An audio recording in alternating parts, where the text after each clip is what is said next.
eu costumo dizer, Pedro Amendoeira. Pedro, antes de te apresentar, agradecer a tua presença, esta presença virtual, mas uma presença. O Pedro é uma pessoa que tem de certeza muito para partilhar connosco, é uma pessoa fascinante, e vocês vão ter a oportunidade de seguir isso. É uma pessoa que, em termos profissionais, já percorreu muitas milhas, mas ainda mais milhas, se calhar, já começou a fazer com as suas atividades extraprofissionais. Corrige-me se eu estiver errado, Pedro, já foste e és sempre um comercial, porque gostas de contactar com as pessoas, mas já foste desde a venda do produto físico à venda do produto, neste caso de serviços, e sempre com uma mestria e uma proximidade com o cliente que lhe permitiu ir sempre evoluindo na sua carreira. Bem-vindo, Pedro. Obrigado. Só acrescentava que antes de comercial fui financeiro, portanto foi ali uma mudança de chip há uns anos que foi bastante grande. Mas começaste como financeiro? Comecei como financeiro. E, inclusive cheguei a ser diretor financeiro de um par de empresas. Olha, mas quem diria, porque tens muito mais o fit de alguém que gosta do contacto com o público do que... Pedro, às vezes nós costumamos começar com aquela conversa, como é que a tua carreira começou, mas tu tiveste tantas coisas na tua vida que eu acho que tu ias-me responder, a carreira A começou assim, a B começou assim, a C começou assim, portanto, eu contigo não vou começar assim. Mas quem foi, porque tu és uma pessoa de pessoas, tu gostas de experiências de pessoas, gostas da parte da produtividade, da parte do atingimento. Quem é que foi para ti, e eu sei que esta pergunta tu, na altura, torceste o nariz, mas vou fazê-la na mesma. Quem foi para ti a pessoa mais marcante? Vamos, se quiseres falar em termos profissionais, pessoais, como tu quiseres. Podes dizer várias, isto é para quebrar regras, que tu conheceste. Pronto, eu aí tenho que ir naquela resposta que pode parecer soft e piegas, mas é a minha mãezinha e o meu pai, naturalmente. Portanto, os meus pais, não só pela base, isso acho que é como toda a gente, a base que dão, mesmo financeira, entre outras, não é? Sei lá, pagaram-me sustentaram-me até fazer uma licenciatura, não é? Isso é importante. Mas muito mais do que importante do que isso é o resto. São os valores, são a ética que transmitiram e que, em larga medida, fez de mim a pessoa que sou. Ou pelo menos a base. Depois construímos sobre isso com os amigos, com as pessoas que conhecemos pelo caminho, com as experiências que temos. Mas a base, em larga medida, vem dos meus pais. E, portanto, quem mais me influenciou foi, de longe, tanto o meu pai como a minha mãe. Muito bem. Pedro, tu adoras ler, tu és um leitor compulsivo, seja em Kindle, em formato tablet, livro, outdoor, o que quer que seja, tudo o que puderes ler, lerás. Eu não te vou perguntar qual é o livro que mais gostaste de ler, porque provavelmente não sairíamos daqui durante a próxima hora. Vou-te fazer ao contrário, e já agora, nós estamos a gravar isto, já agora um parênteses, acabei de saber há 10 minutos que o Luís Sepúlveda faleceu há 2 horas, que era um escritor, pelo menos que eu gostava pessoalmente, não sei se o conhecias. Sim, claro. E a pergunta fica, se escrevesses um livro, sobre que tema é que gostarias de escrever? Ok, isto vai bastante fora daquilo que do resto vamos falar. Porquê? Porque eu, a dada altura, há uns anos atrás, comecei a escrever um livro. Cheguei, inclusive, à página tipo 18, 20, por aí andou. E parei. E nunca retomei, porque, não sei, acho que perdi a paixão pelo tema. Mas na altura era sobre um período que me fascina ainda agora, da história portuguesa, que é ali entre 1890 e 1910. Portanto, fim do século XIX, início do século XX. É uma época fascinante em termos políticos, sociais, e depois culmina com uma revolução em que tudo correu mal. Tinha 2 líderes. Um foi assassinado era o Miguel Bombarda, foi assassinado por um doente no dia antes da Revolução. E o segundo, que era o Almirante Cândido dos Reis, comprometeu-se que se aquilo corresse mal, ele dava-se um tiro na cabeça e a dado momento parecia que a coisa ia mesmo correr mal e ele suicida-se. E ainda assim, os oficiais foram todos para casa, porque acharam isto já acabou, não tem forma de salvar. E foi o oficial menos graduado de todos, um homem... como é que ele se chamava? Não lembro. Foi esse homem, um segundo tenente, que ficou lá, lutou e com mais 1000 e poucas pessoas, não chegavam a 2000, conseguiu fazer uma revolução. Isto porquê? Porque o resto não sei se muito à maneira, se descreve um bocadinho como somos ou como éramos, basicamente desistiu, tipo, pá, eles estão ali, estão a dar a luta, houve um que lutou a sério, que foi o Paiva Conceiro, mas o resto, pronto, é pá, assim, realmente é chato e tal, mas pronto, deixa-o estar. E como os deixa estar, ninguém vai lá, pronto, acabaram por ganhar quase porque o adversário praticamente não apareceu. O homem chamava-se Machado Santos, o tal segundo tenente. Sim. E pronto, acho um período fascinante, como é que uma revolução em que os dois líderes morrem por razões diferentes, um por aparentemente grande coincidência, ele era, portanto, Miguel Bombarda era psiquiatria, portanto, e um dos doentes dele, que não tinha ficado bem curado, entrou lá e matou-o. Portanto, uma série de casos, e ainda assim a revolução foi bem sucedida, mas não por mérito próprio, quase por falhança dos outros.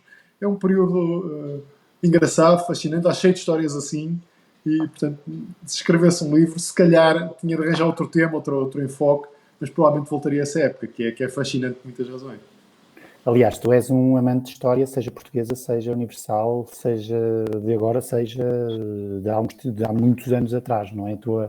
Há uns tempos atrás falámos de um podcast, se não me engano, dos romanos, correto? Sim, há um dos romanos muito bom, que é The History of Rome. É muito bom, é grande, uma coisa assim, aquilo são episódios sem fim e é muito bom. Há um outro que é Hardcore History, que é muito bom, é o Dan Carlin, que reflete sobre vários momentos da história, tem sobre os romanos, sobre os gregos, mas depois sobre, sei lá, as guerras napoleónicas, sobre uma série de coisas, sobretudo guerra, e faz reflexões assombrosas, que nos fazem refletir sobre como chegamos aqui e o que somos, e como interagimos. Que acho que são as lições que a história nos pode dar, não é? Claro. Mais do que em 1910 aconteceu isto, é mais estes casos que, de algum modo, não vou dizer que se repetem, se calhar não se repetem, mas ensinam-nos alguma coisa sobre a natureza humana. Isso para mim é fascinante.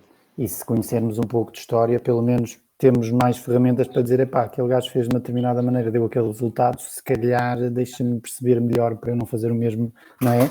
Porque quem for desconhecedor está um bocadinho mais às escuras, não é? Portanto, e há muita coisa que a história de facto nos transmite e nos ensina. E olha, não conhecia, de 1910 não conhecia esse imbróglio dos dois líderes, mas é muito à portuguesa. Eu de facto não reconheço que possivelmente será algum marco da nossa cultura. O Pedro é muita coisa e também desculpa-me se eu estou a dizer corretamente, tu és ultramaratonista, aquelas distâncias enormes de 70 km, 100 km, é isto que se trata, 60, Aos 100 nunca cheguei, o máximo que já fiz foram 85 km. Eu acho que toda a gente que nos vai ouvir, os 85 já assusta o suficiente, portanto não te preocupes nunca. O 100 tinha pensado fazer este ano, mas... Pois, este ano a coisa não está fácil para as passas do 31. Mas como é que alguém que tem, e desculpa uma expressão, tem uma vida de carreira, uma carreira, portanto, fora do âmbito do desporto, não é? Portanto, porque isto da ultramaratona não é eu vou treinar agora 10 minutos e amanhã mais 10 e depois vou fazer... Como é que alguém chega até aqui? Como é que te motivaste para chegar até aqui? Qual foi a tua evolução? E segundo o que julgo saber, não é algo que vem de criança, é algo que vem depois de adulto e de uma vida, não digo sedentária, porque se calhar já gostavas de ser. Podes dizer. Posso dizer? Então, olha, ainda mais ajudas. Como é que surge essa... Ok. Eu até aos, sei lá, 34, 35, a minha vida era mesmo bastante sedentária. Praticamente não fazia exercício nenhum e foi por aí, aos 35 tive uma espécie de tive um susto, que foi, tive um problema nas costas, uma hérnia, em que fiquei 2 semanas quase sem conseguir mexer.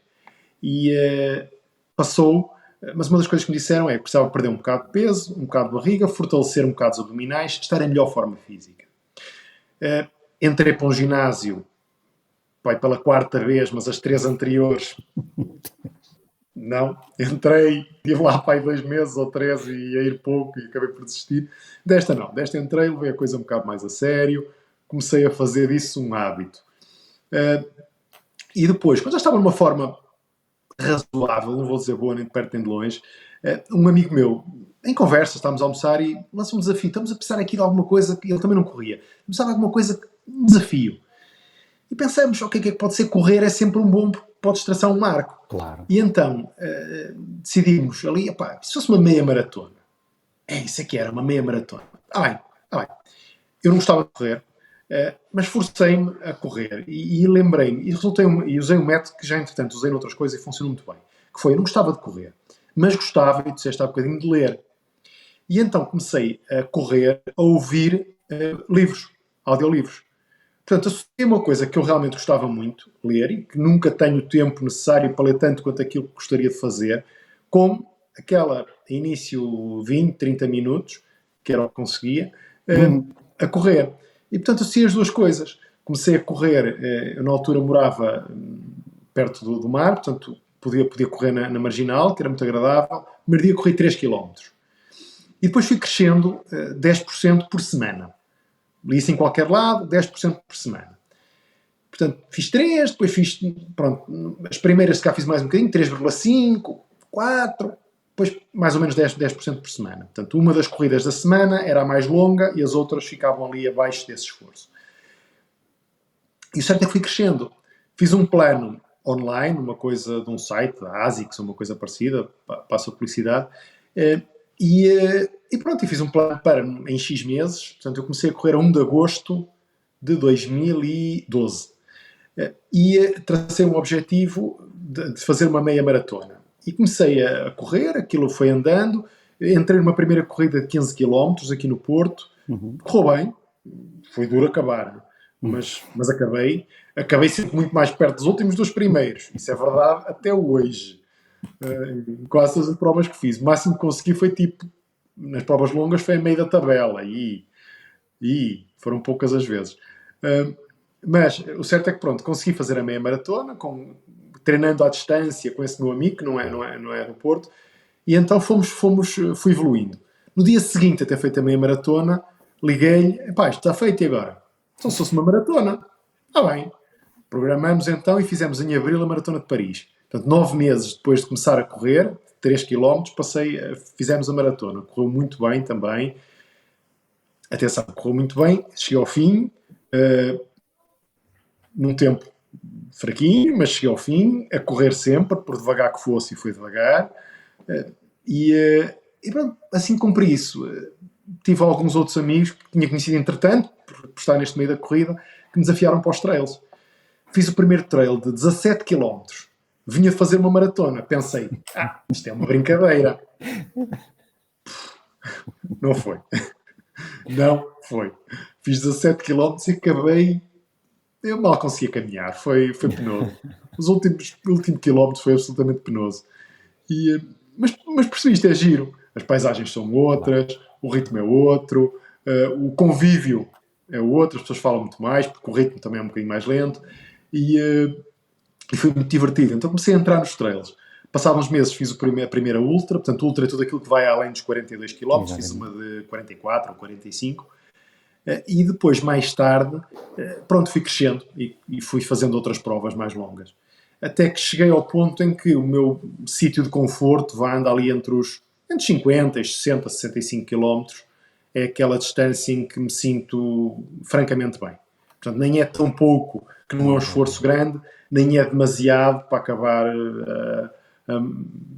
todo estragado. Não é? Já agora, para o comum dos mortais que não têm noção de quanto tempo é que pode demorar uma situação dessa, estamos a falar de quanto tempo em atividade? Depende muito das próprias, dos percursos, do calor.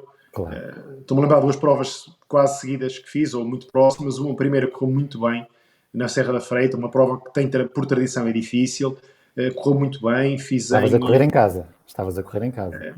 Freita não, aqui o meu campo de treino até é mais valor. Sim, mas tu és mais ou menos daquela zona. Sim, mas nunca tinha, poucas vezes tinha corrido lá. Mas pronto, correu muito bem. Fiz portanto, foram 60 km, 60 e poucos quilómetros em 11 horas. Passado um par de meses fui fazer outra a Coimbra, só que o dia estava muitíssimo mais quente. Fui lá a pensar, eram 50 km, fui pensar, faço em menos. Não, fiz em 12 horas. Claro. Eram menos 10 km e fiz em mais 1 hora. Claro. E acabei muito pior estado.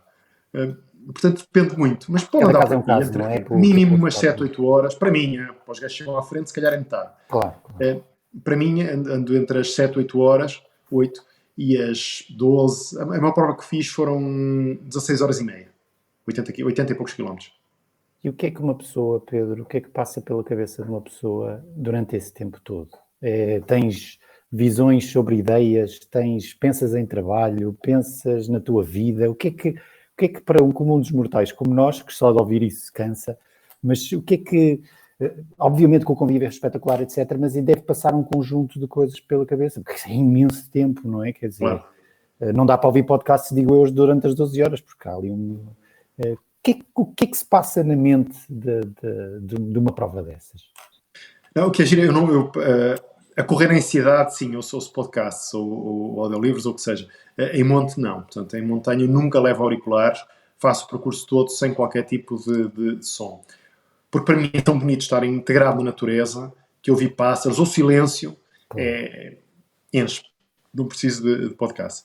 Agora, numa prova destas, há partes em que vamos acompanhados, porque calha de irmos ao mesmo ritmo de outra pessoa, claro. E então ou vamos a falar sobre a prova, sobre a vida, De repente, o engraçado é que em esforço, como vamos ali horas em esforço, uma pessoa que nunca viste antes torna-se um grande amigo. E partilhas coisas que se calhar não partilhas com alguns dos teus melhores amigos. Essa parte é muito gira.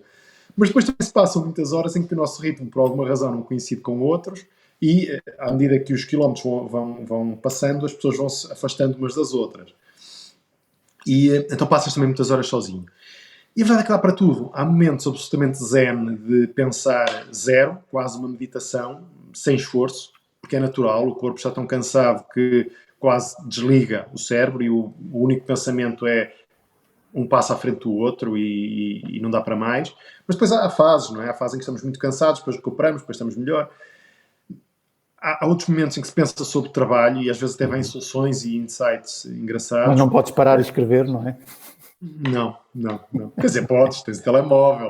Sim, mas não. Acho que nunca fiz. Mas são intensos. Okay. Preparam-se, sei lá, ideias sobre reflexões que se possam ter e que se possam, sei lá, escrever um artigo ou fazer um discurso, uma coisa qualquer. Dá para tudo. É um momento muito rico porque estamos connosco, estamos ao mesmo tempo a encontrar estratégias que nos permitem superar-nos e ir para além daquilo que julgávamos possível e também aprendemos com essas estratégias. Sei lá, uma que aprendi muito simples, que aprendi inicialmente com um outro trail runner, que era, sei lá, se me dói um pé, ou, sei lá, está-me a doer o pé direito, e eu começo a pensar, isto vai parecer estúpido, mas já experimentei e já falei nisto com muita gente e funciona, por estúpido que seja. E é começar a pensar, que dores no meu dedo mindinho. Que dores no meu dedo mindinho. Dói-me mesmo o dedo mindinho. E começar a repetir isto. Sou o primeiro a dizer, isto é profundamente estúpido. Funciona. Com muita gente. O facto é que o cérebro entra aqui num curto-circuito e de repente, não é que te vá doer o dedo mindinho, não dói. Mas a dor em baixo dos pés, ou dos joelhos, ou do que seja, ou o cansaço, desliga um bocadinho e dá um bom alívio. Esse é um. Outro é forçar o sorriso. Quando a coisa estamos abatidos, é ir assim, forçá-lo mesmo, ir ali um bocado. Também. E o certo é que isto ativa, isso está demonstrado, ativa uma série destes químicos bons que nos fazem bem, fazem mais bem dispostos e com mais força. Portanto, essas, por exemplo, são duas estratégias muito simples e que são úteis numa ultramaratona, mas também são úteis noutros momentos da vida, em que temos uma contrariedade muito grande no trabalho, ou no que seja, ou na vida pessoal, e às vezes forçarmos esse sorriso, ou pensarmos em contrariedades que não são, como a do dedo mindinho, podem ajudar a superar esses obstáculos. E aprendo muito e é muito enriquecedor para mim no trail, porque me dá isto tudo. Sobretudo as provas de longa distância. As de curta, menos. Porque aí há mais a coisa da velocidade e de ir mais rápido, e as curtas menos, e por isso faço muito poucas provas curtas. Enquanto nesta altura já muitas pessoas pensam, este tipo está lá em cima, eu vou ligar a... E se calhar é mais isso. No outro dia houve uma experiência qualquer que fiz, contei à minha filha e ela disse-me: papá, tu és meio maluco. E eu fiquei, Fiquei desiludido e disse, não, estou desiludido contigo, então depois de todas as coisas que faço, sou só meio maluco. Não, sou maluco por inteiro, vá, ao menos concede-me isso. Pois tens razão. Então agora vamos elevar o grau da tua maluquice, porque tu em janeiro, se não estou em erro, foi na Polónia, portanto, se eu já achava que o Pedro Amendoeira tinha assim, como é que é possível alguém fazer isto? Tu em janeiro resolveste que isto é ultramaratonas, tudo bem, já been there, done that, e resolveste fazer um workshop, não sei que se vou chamar, que é na Polónia, correto? Com quantos graus negativos? Por acaso temos sorte, estavam só menos 3 ou menos 4 graus negativos. O que naquela altura na Polónia é pouco, não está menos 20, mas estavam por aí, menos 3, menos 4. Em que tiveste várias horas, dias, a fazer banhos em lagos gelados e só de calções no gelo e na neve, correto? Certo. Pedro, porquê? E o que é que para nós que só de pensar nisso arrepia, diz-me o que é que a pessoa sente e porquê, e como é que uma pessoa descobre que há uma coisa dessas, não é? Porque isto não vais ao Google a dizer quero... Não. E o que é que a pessoa, o que é que isso te deu, o que é que isso te dá e como é que tu sais de lá? Ok. Já começando antes, há uns anos que segui o trabalho de um senhor chamado Wim Hof, que é detentor de vários recordes do mundo de resistência ao frio. Esteve 2 horas num tanque de água gelada, quase 2 horas num tanque de água gelada, de água com cubos de gelo. Fez uma maratona acima do Círculo Polar Ártico com menos 30 ou menos 40 graus, só de calções e sapatilhas. Entre mais uma série de outros. Fez uma maratona no Namibe sem beber água, no deserto, com mais de 40 graus. Andou quase lá no topo dos Himalaias, também só de calções. Pronto, então tem uma série de recordes destes. Nadar debaixo d'água, debaixo de um lago com gelo, de placas de gelo. Pronto. Isso em si é interessante. Mas o mais interessante foi que há uns anos houve ele tinha sido estudado e o sangue dele e a forma dele reagir contra adversidades de doenças, sobretudo inflamações, era enorme. E ele disse que conseguia treinar outras pessoas. E fê-lo. Fizeram um grupo de estudo com 2 grupos de controle, com estudantes de uma universidade holandesa de renome. A Universidade de Radboud está no top, das melhores universidades do mundo, está em 100 e poucos, 110 ou 111. Fizeram um estudo nessa universidade em que ele pegou num grupo de estudantes, 11 creio, e levou-os para a Polónia e fizeram 5 dias similares àqueles que eu passei agora este ano. Isto foi em 2014, 2013, 2014. E o certo é que quando voltaram, injetaram esses estudantes com uma gripe, uma gripe controlada, e os resultados foram extraordinários. Primeiro, em termos de sintomas, esses estudantes tiveram pouquíssimos sintomas, face ao grupo de controle. E há gráficos, depois podemos partilhar. Os gráficos, o grupo de controle estava aqui em termos de dores e eles estavam aqui em baixo. Quase nada. E em duração dos sintomas, o grupo de controle demora 3, 4, 5 horas a debelar os sintomas. Este grupo que tinha ido, em menos de, creio que 30 ou 40 minutos, já não tinha sintoma nenhum. E claro, nestes tempos de Covid isso é importante. Não sabemos, se calhar não está testado para Covid. Claro. Mas está testado para outras gripes e para tudo que é inflamatório. Isso atraiu muito. Volto àquele problema que tenho nas costas, que me surge de vez em quando e que é uma inflamação. E então, não só resistência ao frio, mas um padrão respiratório ajudam a combater a inflamação. Isso está estudado e funciona. Isso é o primeiro que me apelou. Segundo, e já segui o trabalho dele, já fazia algumas das coisas, a respiração, alguma progressão, alguns dos frios de vez em quando, mas não passava daí. Há um ano li sobre isto da Polónia, isto me interesse, pensei, eu posso aqui adquirir um superpoder. Eu já tenho o superpoder de correr ultramaratonas. E que tal ter o superpoder de resistir ao frio quando terminar? O ponto alto deste curso, que são 5 dias, é num dos dias, no 4º dia, faz-se uma caminhada só de calções, botas e gorro. E luvas, se quiseres. Portanto, o corpo todo, o tronco nu e as pernas também nuas.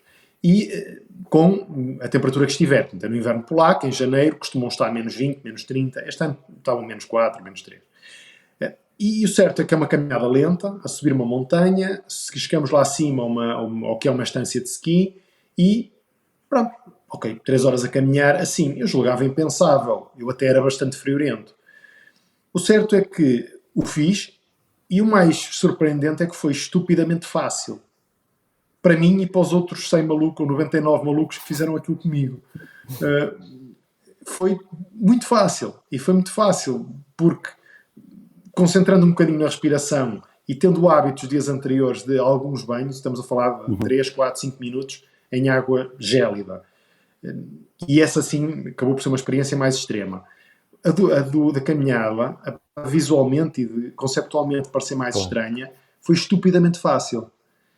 O que também é uma grande metáfora, que outras coisas é que julgamos que são difíceis ou que são impossíveis, e de repente, com uma boa estratégia ou com alguma prática, em poucos dias, em 4 dias, conseguimos fazê-las.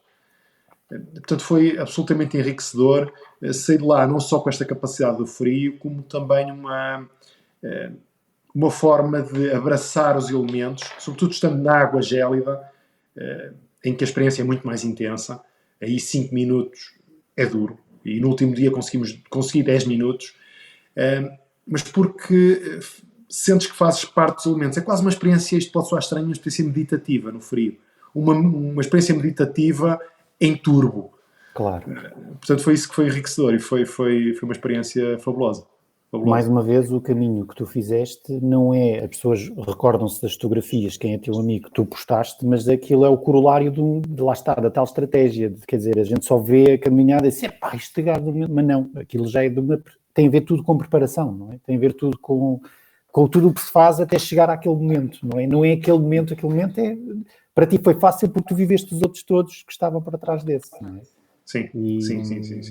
Mas às vezes às vezes a pessoa, aquele tipo é como o sucesso, aquele tipo tem sorte porque tem sucesso. Não, o sucesso dá trabalho. Sim. Não é? Pedro, tu além desses superpoderes, eu também vou-te pedir que faças que nos ajudes a perceber um outro superpoder que vais adquirindo, que nunca se tem, mas que se vai adquirindo, que é ser Toastmaster. O que é ser Toastmaster? Estou a fazer uma organização internacional em que de peer-to-peer, portanto, em que não há professores, mas destinada a melhorarmos o falar em público. Portanto, todas as semanas os clubes reúnem e as pessoas treinam entre discursos preparados, discursos de improviso, e são avaliados uns pelos outros. Portanto, não há um líder, não há um professor, mas todos estamos empenhados em melhorar e em ser cada vez melhor. E nisso o feedback é um processo fundamental. Sou membro de um clube no Porto, o Porto Toastmasters Club, há 4 anos e meio, e tem sido muito enriquecedor. Há uns anos atrás também era péssimo a falar em público, tive uma experiência com 20 e poucos anos, uma experiência horrível, em que tudo que pode correr mal correu, engasguei-me, tropecei, troquei nomes das pessoas, tinha de apresentar uma péssima cerimónia, uma coisa de trabalho, troquei os nomes das pessoas, gaguejei, baralhei-me todo. Foi horrível. E eu no fim disso decidi, ok, ou melhoro ou desisto. E desisti. Não, e comecei a estudar, comecei a ver formas de ser melhor. Na altura investiguei por mim, pratiquei uma outra vez, percebi que tendo um bom início, tendo uma boa estrutura, um bom início que seja atrativo às pessoas, um final que seja memorável, depois no resto, no meio, é ir arranjando umas coisas que contem a história, não é? Mas tendo esses dois, um bom início, um início que seja atrativo e um final que seja memorável, 80% já está. Sim. Depois o resto, pronto, vens. Sabendo isso, já estás mais confortável, já consegues expor-te de outro modo. Depois é trabalhar detalhes, é trabalhar a variedade vocal, a forma de estar em palco, se caminha para um lado, se está quieto, se tem muito anda para trás e para a frente. Uma série de estratégias que se vai melhorando, lá está, com o feedback que se vai tendo ao longo do tempo, e nisso Toastmasters é extraordinário. Acresce que é, e eu não ganho nada com isto, mas é estupidamente barato, portanto, acho que é uma experiência que toda a gente tem a ganhar com isso. Muito bem, 3 superpoderes, ainda vamos nos 3, as pessoas devem estar assim, este convidou Mas não, de facto eu avisei logo que o Pedro de facto é uma pessoa que em termos pessoais, e não falarmos ainda de termos profissionais, mas que em termos pessoais tem muito a partilhar com as pessoas, e falo de uma forma que tu partes a partir das dificuldades que sentiste ao longo da vida, seja a dor nas costas, seja aquele episódio de ter falado, e a partir daí é que evoluís. Tu não evoluís pensando, eu já sei jogar a bola, vou ser o melhor do mundo. Não. Tu tiveste as dificuldades e disseste, não, isto tem que haver aqui uma maneira de dar a volta ao texto. Porque os casos que nos disseste é a partir de dificuldades, não é a partir de eliminação, não é? É uma boa análise. E realmente acho que nunca tinha posto a coisa assim e faz todo sentido, sim. Pedro, já agora também fazes parte de um coletivo, eu vou-lhe chamar coletivo, que é o nome abrasileirado, mas não, se calhar ainda não é associação, é um Pedalar Sem Idade. Pedalar Sem Idade. Explica-nos, porque é um projeto inovador a nível mundial, já existe, imagino eu, mas tu dirás melhor em vários sítios. O que é que agora, infelizmente, não pode existir derivado aqui ao Covid, mas ajuda-nos a perceber o Pedalar Sem Idade e o bem-estar e a alegria que dá aos utentes do Pedalar Sem Idade. Muito bem. O Pedalar Sem Idade é um projeto que nasceu na Dinamarca há, creio que 7, 8 anos atrás, e a ideia é muito simples. Voluntários passeiam numa bicicleta adaptada idosos, ou pessoas com mobilidade reduzida, ou algumas pessoas com deficiência, por exemplo. Mas o grosso são idosos. O que é que isto proporciona? Aos idosos, o direito ao vento nos cabelos, é o slogan. O que no meu caso não se aplicará, mas é essa a ideia.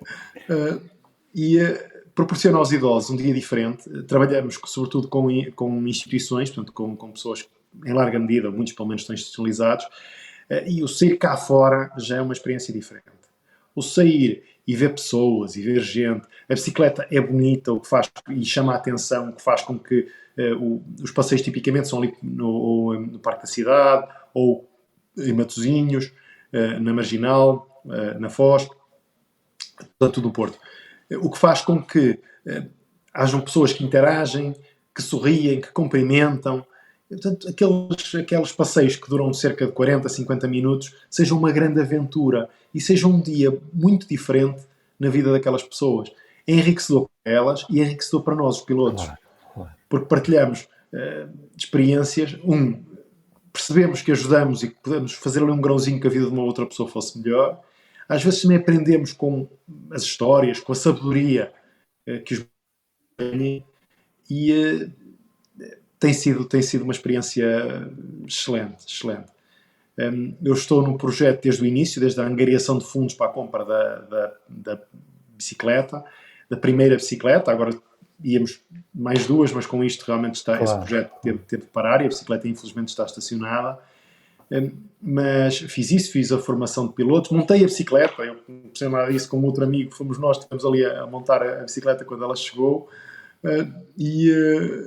e pronto, e deu-nos, sabemos que já várias centenas de pessoas passearam na bicicleta, o grupo de voluntários constante são 12, e são gente que assume um compromisso durante quinta-feira de manhã é uma determinada pessoa, e ele assume que à quinta-feira de manhã vai fazer os passeios. E temos pilotos, curiosamente, de todas as idades. O piloto mais velho tem, eu creio que são 70 anos, mais ou menos por aí anda. E é uma pessoa, um senhor que está numa forma física excelente, então com frequência passeia outras pessoas com menos mobilidade e mais novas do que ele. Outros pilotos têm 20, têm 30, têm 40, e esse será até o mais normal. E tem sido enriquecedor. Nestas épocas de Covid, o que fazemos, aproveitamos o relacionamento que temos com algumas entidades, neste caso até com a Junta de Freguesia de Paranhos, de Bonfim, a Junta de Freguesia de Bonfim, e estamos a fazer as compras para idosos para evitar que saiam de casa. De facto, assim que acabarmos isto, é a minha tarefa semanal vou ligar aos idosos que me foram atribuídos e perceber o que é que precisam e fazer as compras. Isso tanto pode ser compras como pode ser recados, arranjar uma haste dos óculos que partiram, ou ir à farmácia, ou coisinhas. Mas o certo é que há ali também um calor que se transmite, ainda que à distância há um calor humano, e tem sido também uma experiência muito interessante e uma forma de nos sentirmos úteis nesta época tão desafiante, não é? Tão desafiante, exatamente.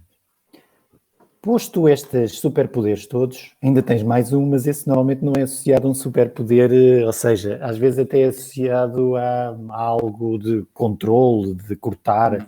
tu fazes parte de uma equipa de analistas que analisam com profundidade a possível redução de custos nas empresas, sendo que depois quem nos está a ouvir diz, ai meu Deus, isto é sempre, só para cortar, é que sempre para cortar estes tipos de capitalistas, mas eu gostava que também ajudasse a quem nos está a ouvir a desmistificar um bocadinho, e pá, a redução de custos é logo, isto é para despedir, é para a quem nos está a ouvir e a outras pessoas que tenham algumas questões, o que é ser um analista de redução de custos e como é que vocês ajudam as empresas? Muito bem. Portanto, nós o que fazemos é ajudar as empresas a serem mais rentáveis, mais saudáveis, através da redução de custos, que não de pessoal. Entramos sobretudo em custos menos estratégicos, como material de embalagem, como logística e transportes, como energia ou comunicações, ou uma série de outros. O que é que permite? As empresas, é curioso que quando isto começou da crise, tive uma cliente nossa que mandou um mail a dizer, pá, nós agora vamos precisar de vocês mais do que nunca, porque eu quero preservar postos de trabalho e, portanto, tenho que arranjar aqui soluções para incrementar a rentabilidade, para me permitir salvar postos de trabalho. O dinheiro que nós trazemos às empresas serve em alguns casos, e temos alguns clientes que nos deram esses exemplos, ok, eu quero ter aqui mais uns benefícios, portanto, quero conseguir um bocadinho mais de folga orçamental para ter mais benefícios para os meus colaboradores, quero fidelizá-los mais. Tivemos alguns clientes que nos disseram isso. Outros não, é aumentar a rentabilidade e ponto, que lhes dá almofadas, que também lhes permitem resistir melhor a tempos difíceis como este. Há sempre aquela história da célebre da formiguinha e da cigarra e da formiga, não é? O certo é que a formiguinha vai poupando e tem para os tempos duros. Em crises como esta, não é garantia que as formigas, quem poupou, quem olhou para os custos, quem foi mais previdente, não é garantia que vá sobreviver, mas aumentem muitas probabilidades. Nós o que fazemos é ajudar os nossos clientes, tipicamente são empresas boas, a serem ainda melhores. E eu acho realmente que isto é um superpoder, porque estamos a... Não é um poder só que eu tenho, é um poder que eu partilho. Claro. Todos os clientes que tive até hoje, eu sei que ficaram claramente melhores do que aquilo que estavam antes da nossa intervenção. Porque ficaram mais saudáveis, ficaram mais preparados para, quando venham momentos difíceis como este, a probabilidade de sobrevivência aumente. Não podemos garantir que exista. Claro. Podemos trabalhar para que essa probabilidade aumente. E, portanto, sinto-me muito satisfeito. Já faço isto há 11 anos e adoro o que faço. Com quem faço, temos uma equipe fabulosa, e para quem faço, tenho a sorte de poder trabalhar com gestores de primeira linha, que tipicamente, se lá chegaram, foi por alguma coisa, tem mérito para isso. Portanto, e trabalho com estas pessoas todos os dias, e isso também me enriquece muito. Claro. E tem sido 11 anos fabulosos, e estou muito feliz e quero continuar a poder ajudar muito mais empresas, porque me dá uma satisfação pessoal muito grande. Ora, acho que é uma ótima descrição e acho que conseguiste resumir, mas isso já é a tua faceta, conseguiste mesmo resumir para quem não o conhece um pouco o que é a empresa para ao qual tu trabalhas. Vamos aligerar, nós já falámos dos teus superpoderes, já falámos da tua parte profissional, agora vamos esbardinar um bocadinho, não muito, mas um bocadinho. Não pode ser muito mais em superpoderes, senão sai daqui a voar. Exatamente, não, e depois o tal depois, tipo... E deixa-me aqui revisitar, eu tenho mesmo que, se fosse um responsável político, qual era o pelouro que gostarias de ter e quais eram as tuas primeiras iniciativas que tomarias? E isto é particularmente crítico agora, não é? Pois, assim, bem, eu aqui a resposta não será provavelmente todo popular, mas basicamente era o das finanças, porque as empresas estão assoberbadas, e eu trabalho muito com empresas, portanto sinto muito essa dor. Estão assoberbadas com obrigações legais, que são mais do que muitas, preencher coisas para as finanças, para aqui, para lá, é um exagero. Coisas em duplicado, em triplicado, não fazem sentido rigorosamente nenhum. Portanto, acho que aí há muito onde se pode simplificar, cortar, eliminar. E segundo, a redução de impostos. E aqui, lá está, se calhar vou contra um bocadinho o pensamento dominante neste momento, mas as empresas estão assoberbadas por impostos. E o facto é que ter taxas altas de impostos às empresas só serve para que as maiores fujam. Sabemos todos que do PSI, há uns anos do PSI 20, quando o PSI ainda tinha 20, 18 pagavam impostos na Holanda. Porquê? Porque a Holanda tem taxas de imposto mais atrativas. Então, se as grandes empresas, se os muito ricos podem escolher basicamente onde pagam impostos, porquê que não escolhem pagar impostos num país que os tem elevados? Não escolhem. Arranjam formas de os pagar em países mais baixos. Portanto, ao fazer uma redução de impostos, como fazer a Irlanda há uns anos, a Irlanda, Exatamente. eu lembro-me, eu estive na Irlanda pela primeira vez em 1996, era um país fraco, era um país pobre, com taxas de desemprego altíssimas. Estava muito pior do que Portugal. Hoje, em termos de riqueza, tem o dobro de Portugal. Isto em relativamente poucos anos, em 20 anos. Sim. Mas que passaram de ser ligeiramente mais pobres que Portugal, ou até bastante. Havia zonas que tinham taxas de desemprego de 30%, 40%, quando em Portugal isso eram 10 ou 15%, não era mais do que isso. Para terem um nível de rendimento que é o dobro do português. Fizeram justamente da mesma forma, sendo apelativas para as empresas, tendo impostos baixos, mas muita gente a pagar impostos baixos, não permitindo que se fuja a esse imposto baixo. Exatamente. E para mim isso era uma grande solução, de trazer para cá mais empresas de ponta, de setores, as Googles e as Microsofts do mundo. Portanto, acho que era isso. Por um lado, baixar os impostos, todos, aqui citei as empresas, mas acho que todos os impostos tinham margem para ser mais baixos. Mas, por outro lado, também acabava com uma coisa que eram os subsídios. Há subsídios para tudo e mais alguma coisa, e acaba por só beneficiar quem sabe as letrinhas pequeninas do sistema, e, portanto, isso estão de fora do alcance dos pequenos e médios empresários, que acabam por ser a maioria do nosso tecido empresarial, que não tem tempo, não tem disponibilidade para ir ler as letrinhas pequenas, para os quais as empresas que são especializadas nisso também é menos atrativo ou cobram-nos mais do que uma empresa que tenha um projeto de investimento de 3 ou 4 ou 5 milhões. Acabando com os subsídios, todos ou quase todos, reduzindo, seria possível uma grande redução da carga fiscal, que, por outro lado, ao ser mais baixa, tornaria mais apelativo às empresas que hoje pagam impostos na Holanda, na Irlanda e noutros países, o pudessem fazer cá e pudéssemos todos ganhar com isso. Mas que é utópico. Não. Eu costumo dizer que às vezes algumas coisas que as pessoas dizem, os empresários são assim, são assados, são capitalistas sanguinários, como alguém escrevia ontem, não é? Sim. Tenham então uma empresa durante algum tempo para perceberem o que é que dói, não é? Porque se fosse assim tão fácil e se fossem todos tão sanguinários, primeiro os negócios não morriam de 50% em 2 anos.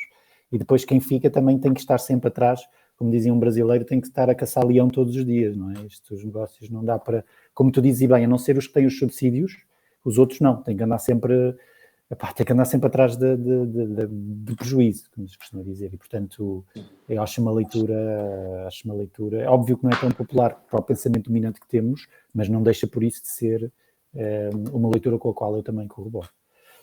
Eu vou desaparecer. Agora, por exemplo, nestes apoios que saíram, há imensos empresários, sobretudo pequenos empresários, que têm de repente uma empresa que fatura zero durante 1, 2, não sabemos quantos meses. É verdade. Que os empregados, ou têm que continuar a pagar empregados, por pouco que seja, com lei off, que seja, mas eles próprios não têm, quer dizer, não têm para si, como têm, e assumo que todos os empresários têm um grande pé de meia, o que está muito longe de ser verdade. Muito longe de ser verdade, é verdade. E o que o Estado está a dizer é contratem empréstimos que depois vão pagando daqui a uns anos, quando a pessoa diz, pá, eu nem sei sequer se tenho um negócio, se tenho, não é, de facto, é de quem de facto não compreende o tecido empresarial português e os fluxos de caixa. Aliás, há umas semanas atrás eu partilhava um gráfico que nos Estados Unidos o tempo médio das empresas, das pequenas empresas, de pagamento dos seus compromissos sem terem que receber faturação é de menos de 20 dias. E é nos Estados Unidos, não é? Tudo bem que eles têm menos ajudas que nós em algumas coisas, mas são 20 dias em que uma empresa pode fechar portas porque não tem como... Agora imagina, sabes disso melhor do que eu, num tecido empresarial ainda mais fragilizado como o nosso, não é? Que há empresas que, uma semana, 2 paradas, e dizem, agora vais contrair um empréstimo que vais pagar de 5 anos. Não é. É uma desadequação, de facto, entre o mercado e o poder de decisão. Ficam aqui as 2 excelentes dicas, e se alguém nos decisão nos ouvir, não é o pensamento dominante, mas pode ser que cheguemos lá um dia. Eu vou desaparecer de cena durante uns segundos para mostrar a fotografia que tu escolheste e para tu falares um bocadinho sobre ela. Portanto, eu vou desaparecer aqui de cena e vou mostrá-la. E gostava que tu escolheste, uma das perguntas era, Pedro, escolhe uma imagem e diz porque escolheste esta imagem e tu escolheste esta. Porquê? Sim. Esta foi, acho que é a pergunta mais difícil das que me fizeste previamente, porque imagens, ok, veio uma... Gosto muito da arte e, sobretudo, arte contemporânea, ou pelo menos dos últimos 100 e poucos anos. E vieram uma imagem, muita coisa, desde, sei lá, Rothko, Monet, outras coisas. Mas pensei, ok, mas isso é giro, mas é um bocado impessoal. E esta, para mim, isto foi a minha primeira, assim, grande ultramaratona. Portanto, este sou eu e lá em cima são as Torres da Serra da Estrela. E isto foi uma corrida que foi interessante por muitas razões. Eu até aqui tinha feito um par de provas de 40 e poucos quilómetros e inscrevi-me para uma prova na Serra da Estrela de 60 quilómetros. E já era, ia subir a Serra da Estrela. Portanto, já era, começava em Ceia, subia a Serra da Estrela, descia a Ceia outra vez. 60 km já é o meu limite. Eu já pensei, isto, vamos lá ver se sou capaz. Claro. Uns dias antes, a organização mandou um mail a dizer que tinham excelentes notícias, que tinham conseguido a autorização do Parque Nacional para passarem numa zona que até aí nenhuma prova tinha passado, que era lindíssima, e que, portanto, a prova não tinha 60 km, ia passar até 72. Para quem estava preocupado com fazer 60, de repente 72. E aqui, para quem não corre, devo dizer que o esforço não é uma linha reta. Portanto, é mais tipo uma linha tipo Covid. Pronto, claro. É mais uma progressão geométrica. Cada quilómetro é bem mais difícil que o anterior. Não é igualmente difícil. E aqui já tinha a torre à vista, portanto, já tinha feito a subida quase toda. E está cheio de metáforas porque, ok, pôr objetivos ambiciosos, mas dois, às vezes pomos um objetivo e quando já estamos quase, parece que a vida nos põe qualquer coisa em cima, não é? Mais um peso, pum, e ali foram os tais 12 km extra. Que eu pensei, como é que eu vou fazer isso? Mas o certo é que fiz. Passo a passo, gradual, única preocupação, um passo à frente do outro. Aquela história dos gregos, de um jovem perguntava ao mestre se era possível um dia chegar ao Olimpo, ou seja, ser um deus, um semideus. E o mestre responde, é possível desde que todos os passos que dês te levem nessa direção. E eu, quando estou a correr, penso muito nisso. Eu vou chegar à meta se todos os passos que der me levem nessa direção. Tenho que dar um número suficiente de passos. E se me focar nisso, independentemente do tempo que demore, uns dias me sinto melhor, vou demorar mais, vou demorar menos, outros dias sinto-me pior, vou demorar mais. Mas todos os passos que der vão nessa direção, acabamos por chegar ao objetivo.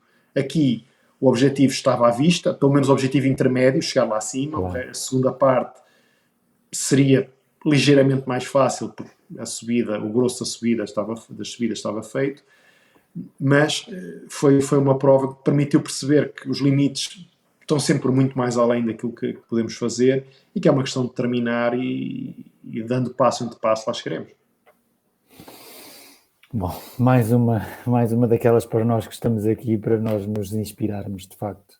Já é uma panóplia de superpoderes e como disse, de facto é enriquecedor poder ouvir as tuas experiências, porque elas partem de uma pessoa que é normal como nós, que é notável, mas que é normal como nós, que faz das suas fraquezas forças. Pedro, estamos quase a terminar. Falta a última pergunta com a qual tu não tens que me responder, porque já há alguns convidados. Eu vou-te dizer qual era a pergunta que eu gostava de responder, mas não te vou responder porque não foste tu que a fizeste. Portanto, qual era a pergunta que tu gostarias de responder que nunca te fizeram? Ok, essa deu um bocadinho de pensar. E eu, a que me veio à cabeça foi que é uma pergunta que tem estado sempre comigo. É uma das perguntas, já li que aprendi uma vez com um formador que todos temos uma pergunta que nos fazemos e que em larga medida não nos apercebemos qual é, até pensarmos a sério nisso. Qual é a pergunta que a nossa vida se tem esforçado por responder? Trabalhei um bocado nisto e agora volto a ela, que é como é que adiciono mais valor? Ou ainda mais valor? É melhor assim. Como é que adiciono ainda mais valor? Ao mundo, aos outros, ao que seja? Esta é a pergunta que inconscientemente me faço e às vezes as respostas são... Isto era a pergunta. A resposta é que às vezes escolhemos a referência errada. Um exemplo. No outro dia uma amiga falava dos 33, que aos 33 anos teve uma encruzilhada grande na vida. Por 33 anos é a idade de Cristo. E Cristo, aos 33 anos, já tinha lançado as bases para o que seria uma religião que ia mudar o mundo. Ora, eu, tu, ela, até aos 33 nem andamos lá perto, julgo eu. Aos 35, Mozart morreu aos 35, também já tinha feito uma obra notável. E se vamos olhar para esses exemplos, vamos sempre pensar, ei, que mau que sou, que insignificante. Mas o certo é que, se pensamos todos, ok, eu quero mudar o mundo, mas que é, vou fazer uma ONG em África que vai alimentar milhões, ou que vai... E é giro quem consegue fazer, é fantástico. Agora, nós humanos, a esmagadora maioria de nós, não vai acontecer isso. Agora, isso não é sinal para que não baixemos os braços. Está ao nosso alcance mudar a vida das outras pessoas num sentido positivo, com pequenos gestos. E o pequeno gesto basta ser um sorriso. Se caso sorrirmos para uma pessoa que nem está bem disposta, criamos ali uma onda, e já vi isso acontecer, criar uma onda que se espalha de boa disposição, que vai tocar a vida de outras e de outras e de outras pessoas. Falámos há bocado de falar em público. Uma coisa que adoro em falar em público é a oportunidade que tenho de tocar a vida de outras pessoas, com histórias, com exemplos, para que a vida dessas pessoas possa ser um bocadinho melhor. E se eu consigo contribuir para isso, com esses pequenos passos, com esses sorrisos, com esses levar os óculos da Dona Maria José a arranjar, com levar uma outra senhora a passear de bicicleta, com ajudar um cliente a viver com um bocadinho mais de folga financeira, o impacto que estou a ter não é só direto nestas pessoas, mas estende-se a outras. Claro, sim. E, portanto, consigo estar a adicionar mais valor à vida deles e à minha. Porque isto é assim, não é? O que adicionamos aos outros também nos adicionamos a nós próprios. Claro que sim, claro que sim. Às vezes até nós temos algumas atitudes que estamos a ajudar os outros, que no fundo somos egoístas, mas é um egoísmo bom. O egoísmo não é propriamente uma coisa má. Se o egoísmo for causado porque eu estou a fazer o bem a alguém, porque quero me sentir bem comigo próprio, pá, porque não? Não é? Porque não? Porque eu hei de ser, não, eu só estou a pensar no bem de outra pessoa. Não. Nós somos humanos e também queremos nos sentir bem, não é? E, portanto, fantástico, mais uma vez. Foi muito, muito bom. Pedro, estamos a acabar a gravação. Nós vamos continuar a gravar, se calhar, mais uns breves minutos para nos despedirmos e depois para tu dares o seguimento às pessoas com quem vais ajudar agora. Espero que tenhas gostado, primeiro de tudo, porque claro, obrigado. As pessoas gostaram. O Pedro é, de facto, uma das pessoas que nos consegue transmitir uma mensagem de superação e de crescimento. E, mais uma vez, eu sei que provavelmente não tinhas pensado nisso, mas a partir das coisas que lhe foram correndo menos bem, que eu acho sempre um ótimo ponto de partida, esta questão do que somos perfeitos, não é? E que não temos falhas. Não. Nós somos a correção e a melhoria das falhas que vamos tendo e tu és claramente um desses exemplos. E olha, agradeço muito por teres partilhado as tuas histórias connosco. Obrigado a ti. Muito obrigado, até à próxima. Obrigado.